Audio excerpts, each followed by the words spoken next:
All right, so just a quick recap after part 3 there. We started hearing the healing aspect, the healing journey of what Anneke went through after the incredible story that she shared in part 1 and part 2. And we're going to continue that journey here in part 4. And afterwards, we're going to get into a little bit of the takeaway, some of the deeper aspects of why we felt this interview was just so important. So enjoy part 4, and we'll catch you at the end. So one question with regards to your personal journey, which we're talking about, and your healing in particular. How does one deal with having to take someone's life? And how do you heal from that? Right. I'm not sure if I'll ever heal completely from it. I did carry this burden, though, very, very strongly for most of my life. And that was the purpose, for me to carry that, because I couldn't speak out. For example, the strongest reason, one of the strongest reasons why, was not so much because I would be killed, but it was because I thought that I would be called out as a perpetrator, because I felt that I was, because at 11 years old, I was given the choice, and I had taken a life. So I had obviously worked in therapy. I had heard some good people tell me that I was a victim too. And I didn't believe it. I wanted to believe them, but I didn't believe it. So it wasn't until 2013, writing about the experience again, and I suddenly put it together. There were certain little things that were missing from the memory. And in particular, what I remembered is what I had always done in the network.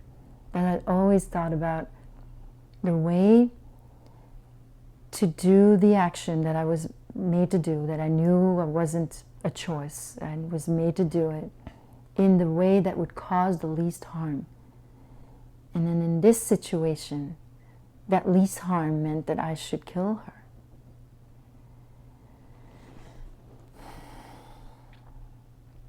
And I realized that it wasn't the guilt.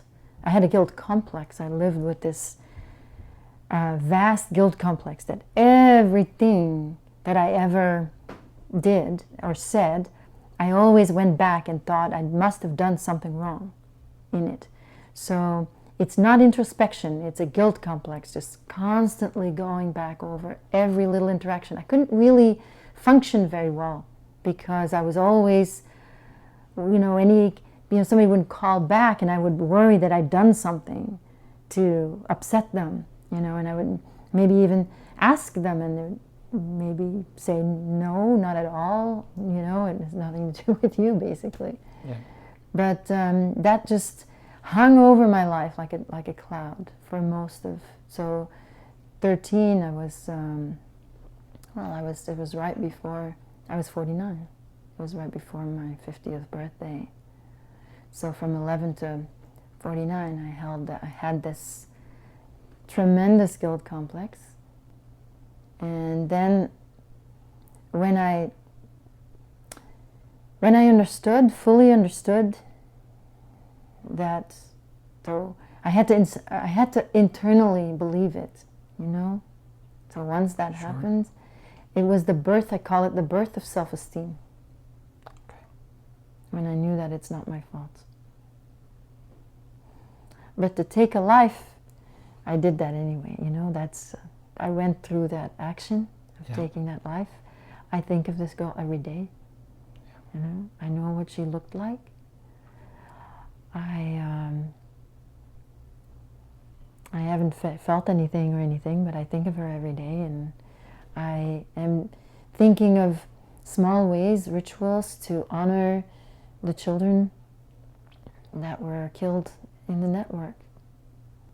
The ones that I saw and ones that I didn't see. And what of your experience, let's say your spiritual experience of having heard some confirmation that she is safe at that time. That's a different realm. Yeah. So, yes, in that moment, I wanted to know. I heard that then. So it's the spiritual, in that sense, it's separate as long as we're in the body and working out. You just have to work. That's psychology, and go back and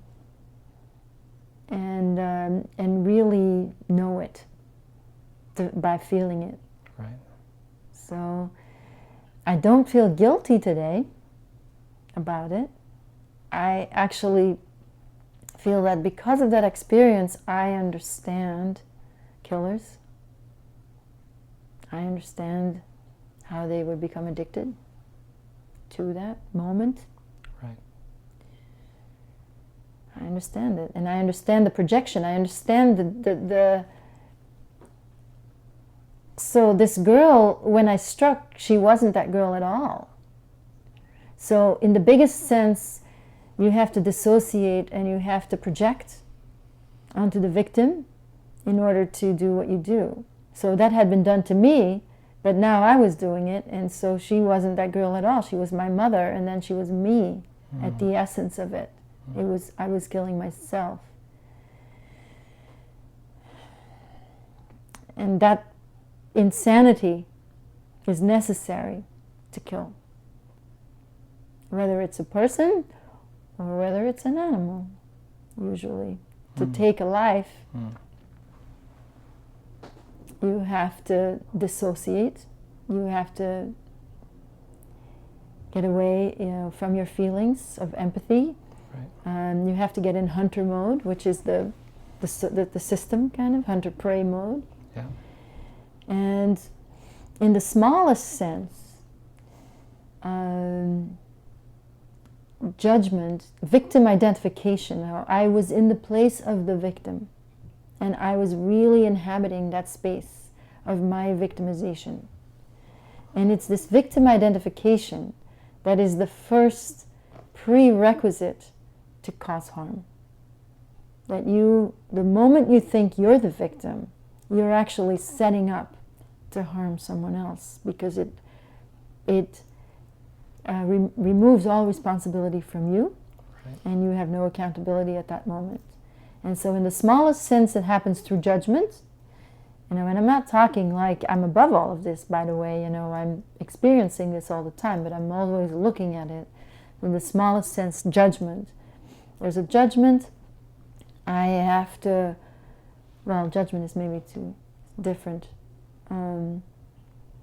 But the moment somebody does something to me, like driving on the road, and I feel like they're victimizing me, I used to just feel like a victim and be angry, for getting cut off or whatever, Yeah. And now, I dealt with that problem somewhat. I'm not such an angry driver anymore. But what I realize is, if I feel like a victim, I just start to think, oh, there must be some young part in me that is actually trying to express something. Now you have healing triggers when something happens, and it snaps you into consciousness rather than snapping you into unconsciousness. Nice way to put it. Yeah. To bring the healing consciousness to the trigger, rather. The trigger is there, and then a little bit later comes, oh, but... Yeah. And that's a very satisfying way to start to deal with those things that happen on a day-to-day basis. Yes. Right. Yes. And self-esteem really is necessary for introspection. So it's tricky, because if you don't have the self-esteem, humility, you're just going to either beat yourself up. It's not really doable without self-esteem, so it's tricky. It's always tricky. Right. And we're living in a world where our fellow human beings and ourselves are always in need of feeling better about ourselves. And so if we can be aware of that, just be aware of how powerful it is when you judge someone, and how powerful it is when you make someone feel like they're okay the way they are, and they're perfect the way they are. How powerful that is, you know, and that's one of the things that we can, any day, any time, with any person, we can just activate that. Absolutely. And feel like we're part of this great thing that's happening. Yes. Yeah. To listen, and then also reflect. You listen to me, and then you also reflect, so that I know that you actually understand what I'm talking about, even though I also feel that you understand me because you're already open. You know, there's an energy, a vibration. Now, tell me about this group that you've started and how you're kind of, in a very special and very specific way, bringing this critical awareness to some people. Yes, so I've been in support groups for a long time for sexual abuse, but then satanic ritual abuse is very specific. And I started to meet in the group for sexual abuse, started to meet survivors of satanic ritual abuse. And as I was, I came to the group with a lot of years under my belt, and then I had a lot of help from the support group as well. And then, so I started to work with survivors of satanic ritual abuse. And then, after my video went viral, people reached out to me from all over the world. So that resulted finally in now a WhatsApp group that I moderate, that I run for survivors of satanic ritual abuse. So this has been an incredible experience, because I always thought that there were no other people, that there would be no other people alive. But then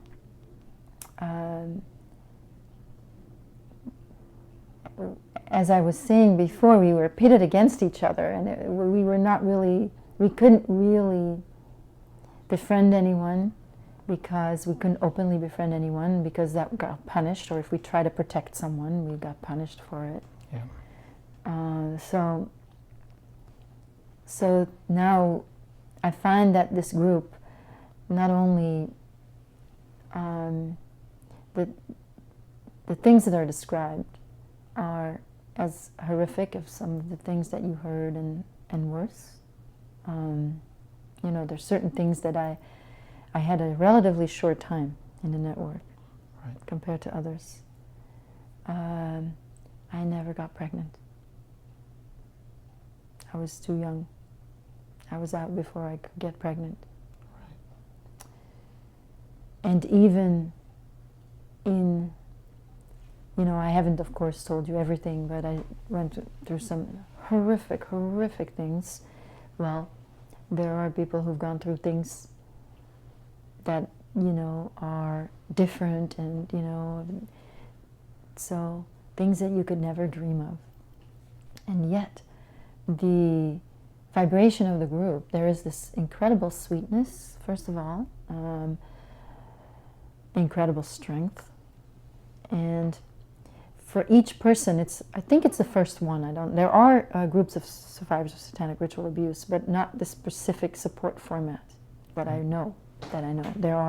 There's actually, in fact, a conference. But you always have to worry when something is very public, how it gets infiltrated, and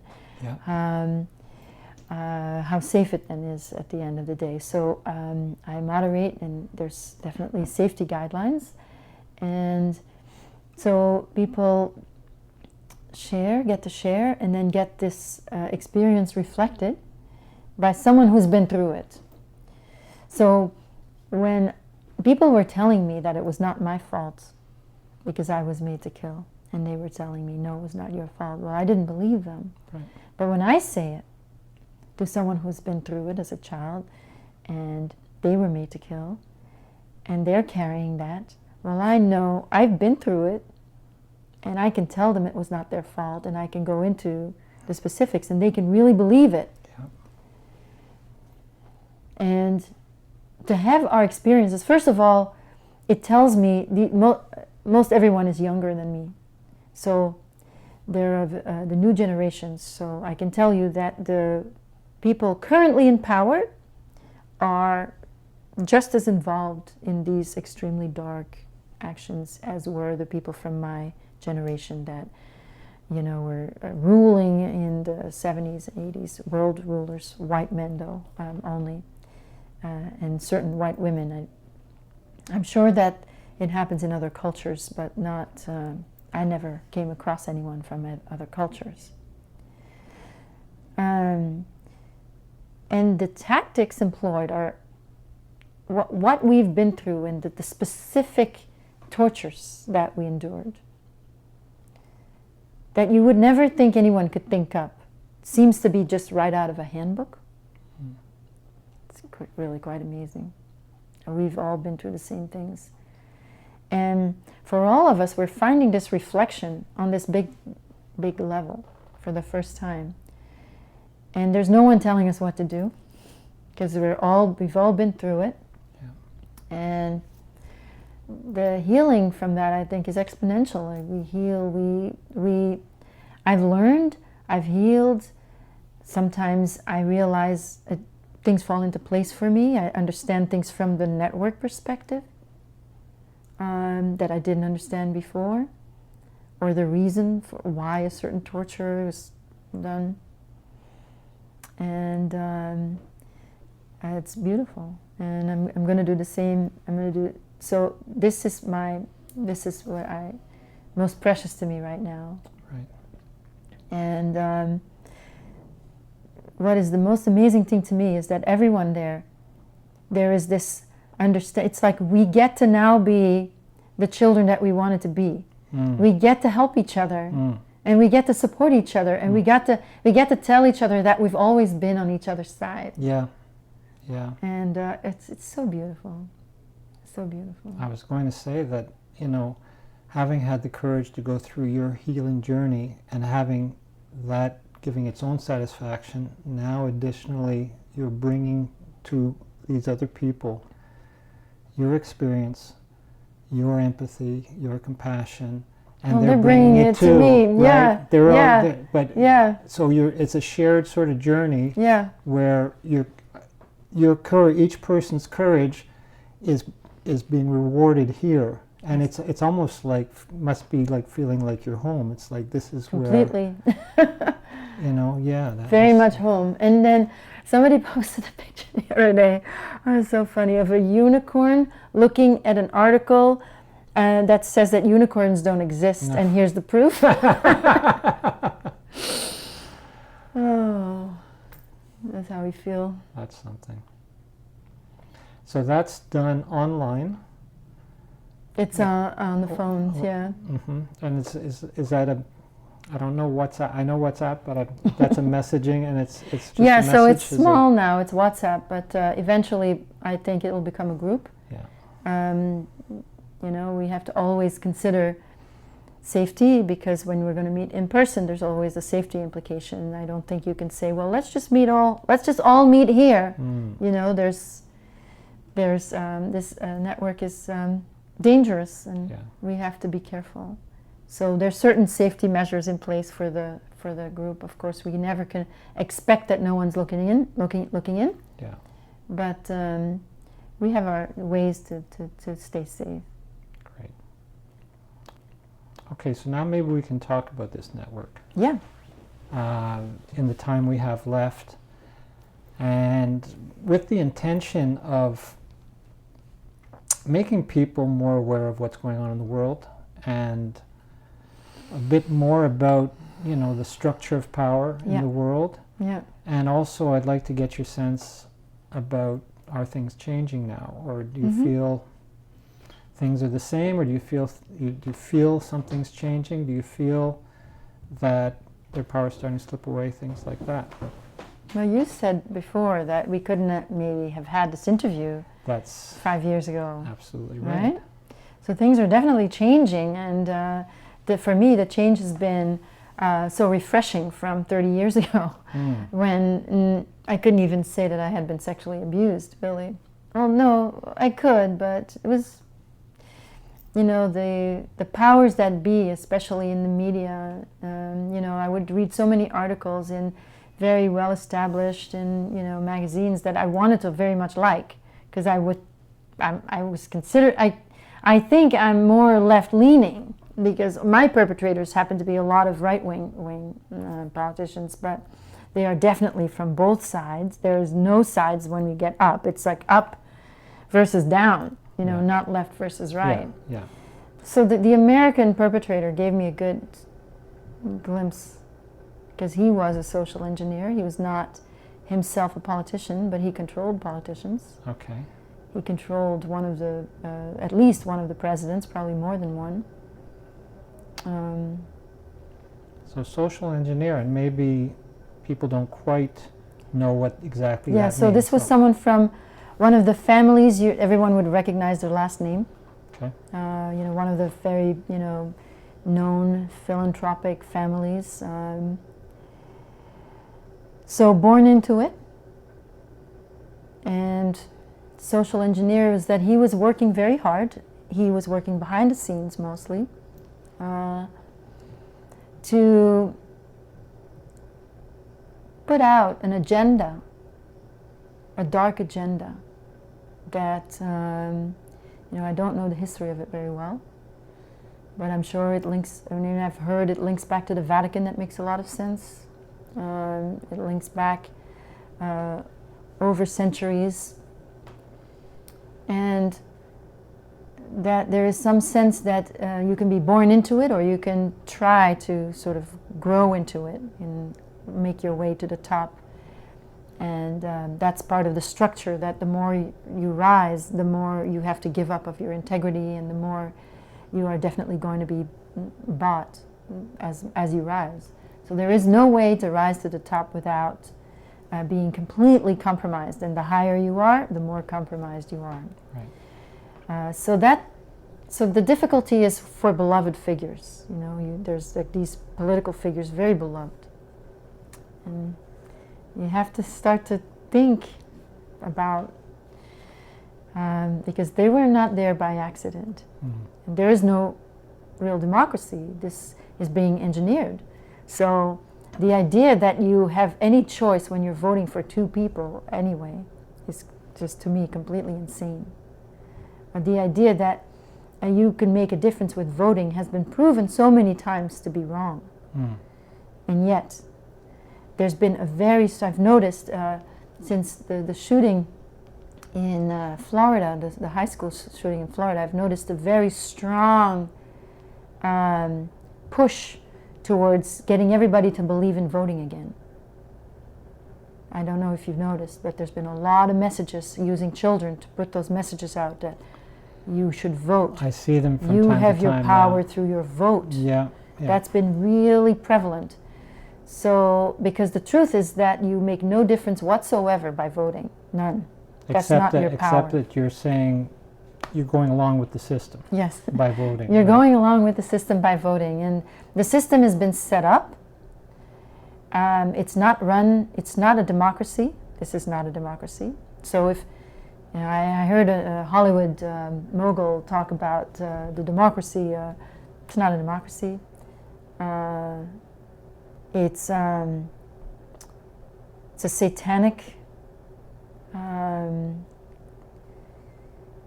group of people who, I want to speak from personal experience, so my sense was that they felt entitled. I've seen some strange things, but mostly I felt what the arrogance was maybe the most prevalent characteristic, that all the people who were involved in this were extremely arrogant. And I think humility is like the one strong, if you don't have self-esteem, you can't be humble, because then you're going to feel humiliated.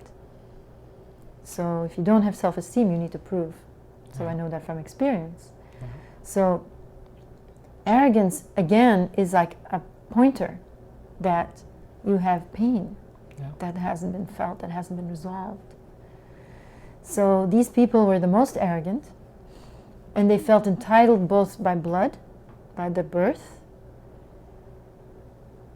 and they worshipped Satan. They gave sacrifices to Satan. The children were sacrificed to Satan. So that's the thinking behind it. But I think it's actually something else. I think there is this religion and the history and the rituals and so forth. But I always felt what's really going on a psychological level is that these people are killing a part of themselves, and they need to keep putting that into manifestation to feel that they can live. So there are these parts of this religion, it's a belief that involve working on longevity in your body, staying here, like, you know, like this is it, I'm not going anywhere. While you're in power, you've got power, so. Yeah, don't lose it. Don't lose if I your... die, I'm going to have to be humble, you know, and I'll just be like one of everybody else. Well, if you have no concept of yourself, then you cannot believe that you can exist after death. Your body is the final reality, even though you're working with psychically, you're working with vibrations and energies and so forth, but not the awareness that after you die, you can also still exist as an entity, as yourself, as a consciousness in a different form. So it comes, for me, the essence is fear. It's fear. It's all fear-based. Yeah. And it's the fear of a small child, again. I just see small children. So I was raped by about 200 men in that time, in those 5 years. And never an exception that the person who came there was a young boy who was asking me to give him the love that he didn't get. Whether that was by being a mother by taking on the dirt, or whether it was a mother by giving affection. Whatever they were asking me to do, it was always coming from a very young part. And I always felt older than them. And you were probably a year or two older than who they were projecting out. Right? Well, I had probably had a little more love than them to be able to actually be emotionally a little bit older than them. Yeah.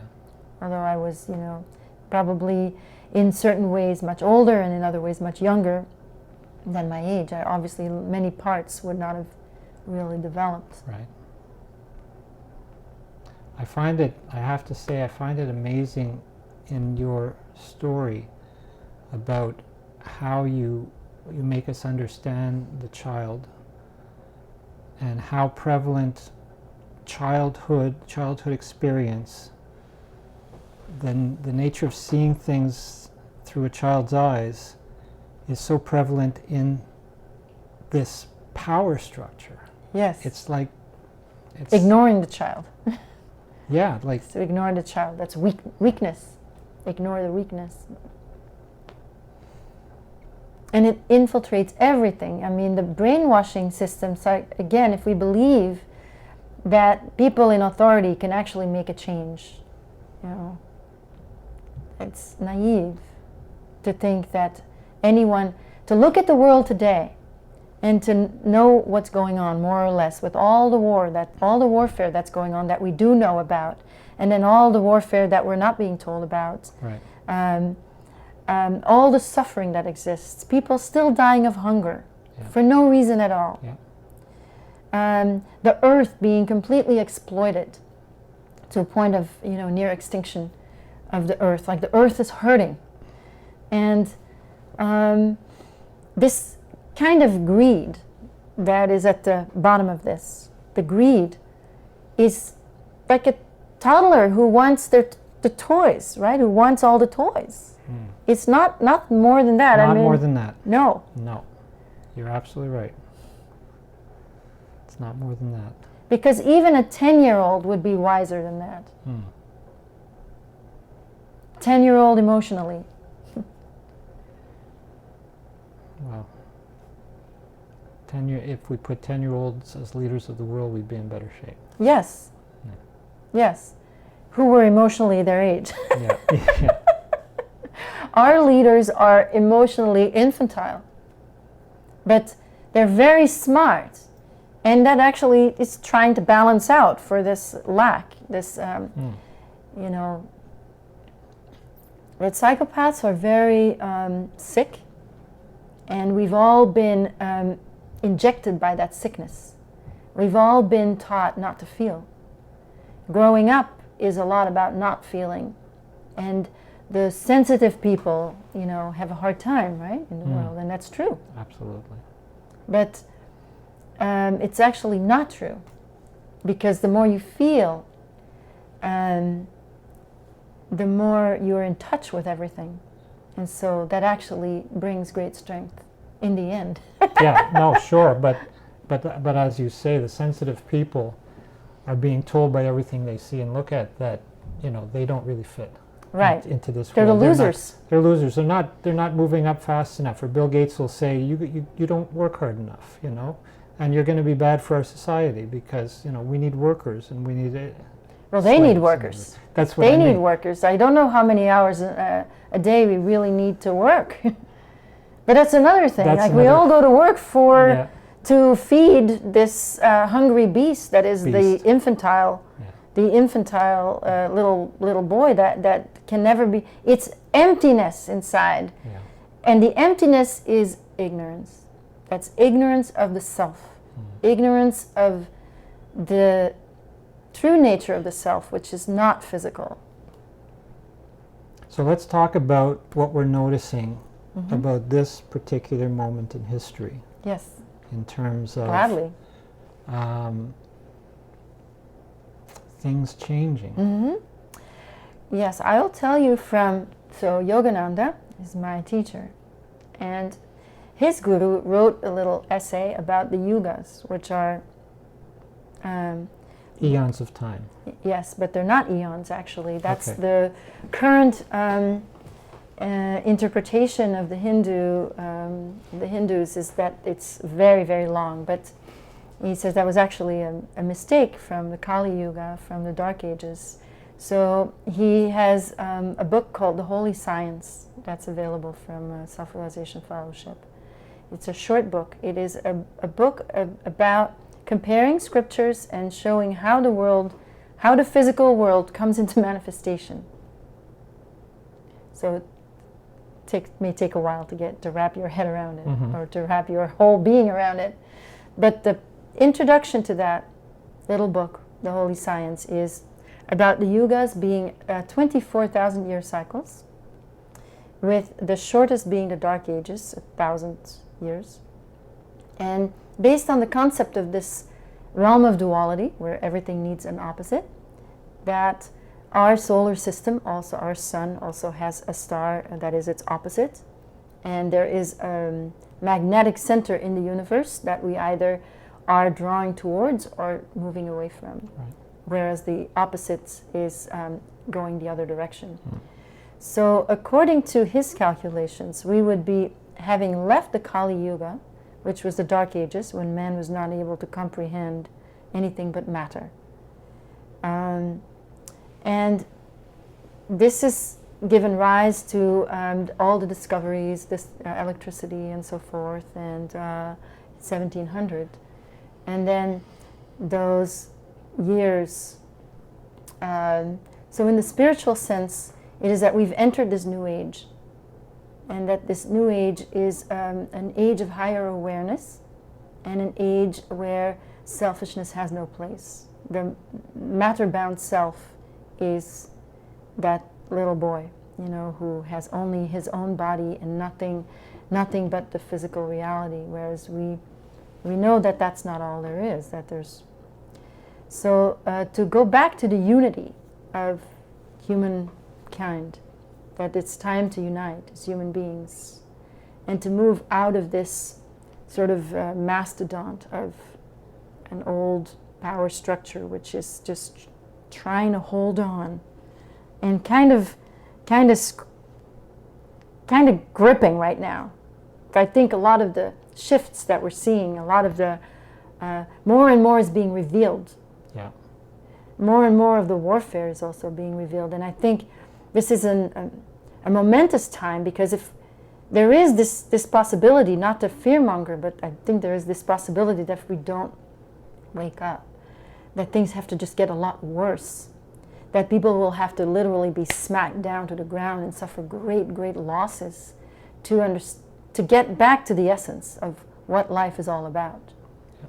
And that if we just remain in this brainwashing and remain just ignorant of our privilege and ignorant of what it means to be privileged and how we cannot use privilege and not connect to those below us, and not, reaching down is like service, is like the best thing to just immediately do something. Immediately. Yeah. Yeah. Go into the jails and prisons and serve there and get over your prejudice. I was, it's funny because when I heard that you were working in prisons, I just automatically got this idea of the pyramid, right? Yeah. And the power is supposedly up there where people are all reaching to, and you're reaching down here. Reaching down. To serve, and that's where the real power is, right? And that's where you can make such a big difference for people. That's where the real power is? Well, in the sense of the people are open, people will be open to being connected. Yes. And they'll have the humility which is required. The meek shall inherit the earth. So that's what I mean by the real power. Absolutely, right? Absolutely. And the real power. Gotcha. The feeling of going into prisons and seeing people there, and almost for me saying, you people, we know you people shouldn't be in prison. Mm-hmm. Of course. We should be celebrating your lives, and we should be taking all your experiences and getting some wisdom and insight from them, and just flipping the whole thing around. Right. Right. With the reality of some, of course, people who are there because they have done things, but again, always coming from this place of trauma. So that I'm not saying that certain people shouldn't be part of society. There are maybe ways to remove certain people, or if someone is a relentless pedophile, well, obviously he shouldn't be in society. That doesn't mean he has to be in a dirty prison. Right. That it's just that to remove a person like that with the giving them a chance to heal also, which, this is a big debate, but, that's why I wanted to go there, because there's people who, I know about the guilt, and I know how hard it was for me to get back to a beginning of self-esteem after, in this situation when I was a child. So just imagine that you do that in your adult life. Much harder to get back to your innocence. Yeah. But it's possible. Yeah. It's difficult for psychopaths, but even for psychopaths it's possible. Do you get a feeling that, despite, the trauma and the getting into psychopathy, that there is a part of us that's indestructible? It's there, it'll always be there, and it's a question of the person connecting with it, ultimately seeing it's there somewhere inside. It is there for everyone. The light's in everyone. Yeah. Now, how far that's covered, let's just say that someone like my mother, I don't expect that she'll ever be able to contact her light. And many of the people that abused me, it's not that I wouldn't wish it for them, right, but I don't expect it just because they've gone so far over the deep end. They've caused so much harm. At first you'd have to roll all of that back. Well, but so if we take a bigger picture and say, in the reincarnation of souls and coming back and having the capacity to deal with the trauma, ultimately, at some point, we're all going to come together as one, right? We are one. That's our journey. We already are one. Yeah. That's the thing, but we'd have to know it. We have to learn to know that. So I'm one with my perpetrators. It's hard to say that. But that is a truth that is there that I'm reaching for. And energetically, so I think another thing, another way in which we are not so helpless is to be able to use thought as a vibration, as an energy, to, I send light to the worst abusers. I visualize them in the light. I also visualize my group, the group of survivors that I work with. I visualize the children that are suffering today in all the networks, which are probably many, many, many children. So I do these visualizations of light, and I think that it's the next level, that we if we can change our thoughts, and if we can really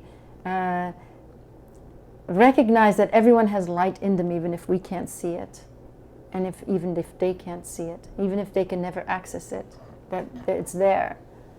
That may be a good place to start. And sending light, I couldn't, for the longest time, I couldn't send light to my abusers. So I wasn't going to do it then, but I do it now. I send them light because I know that they need it more than anybody. And you see them as they are now? Not quite. Not quite. No. No, I'm not there. I still give him a little bit of power sometimes. But closer.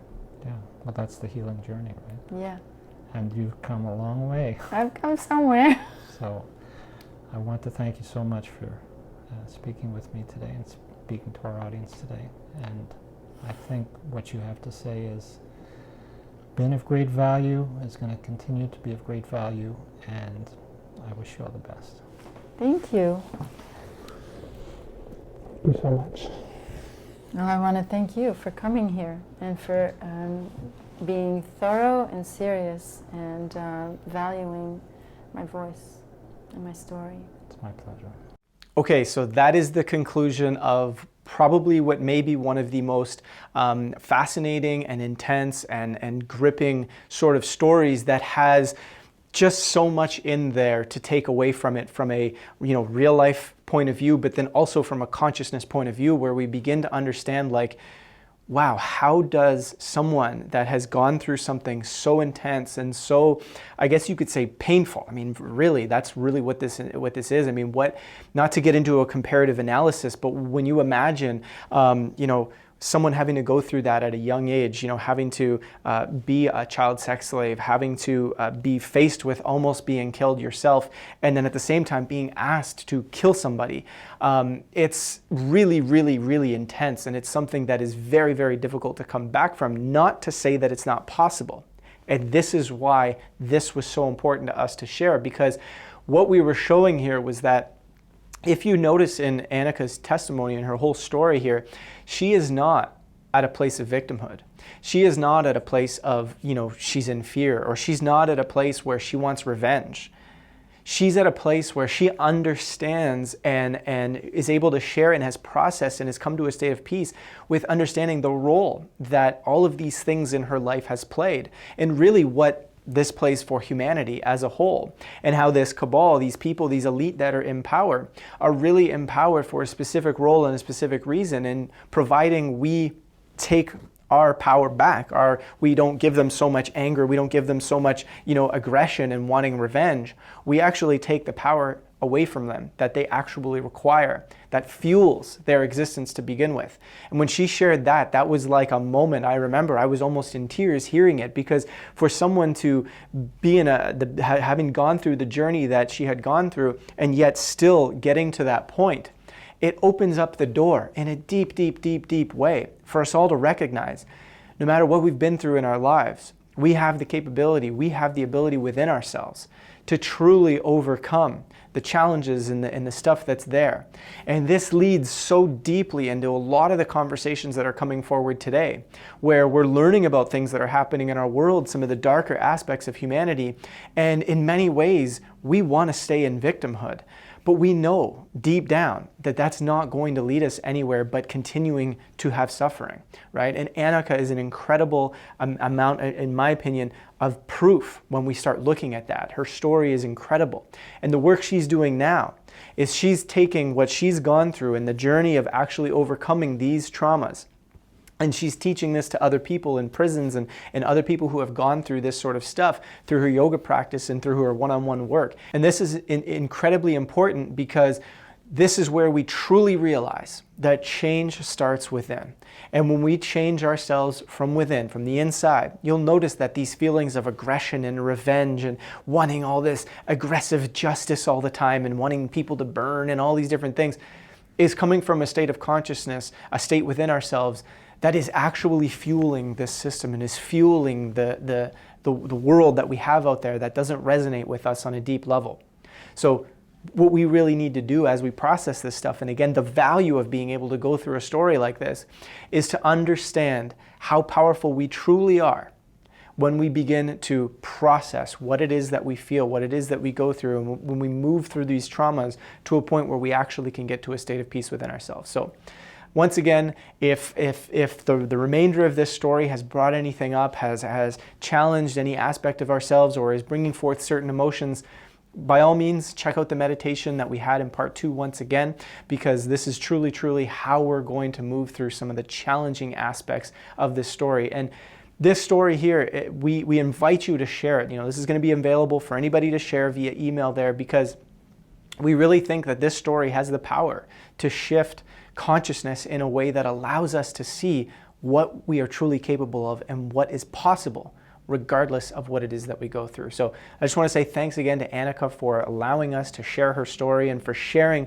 with courage the depths of the story. Some of the stuff that she shared in this interview, she did not share anywhere else to the date that we had actually filmed this. So thanks again for everybody as well for watching, because this is truly something that's incredible to work through and incredible to pay attention to. And that's it, that's all. We'll catch you in further episodes that we have here on CETV.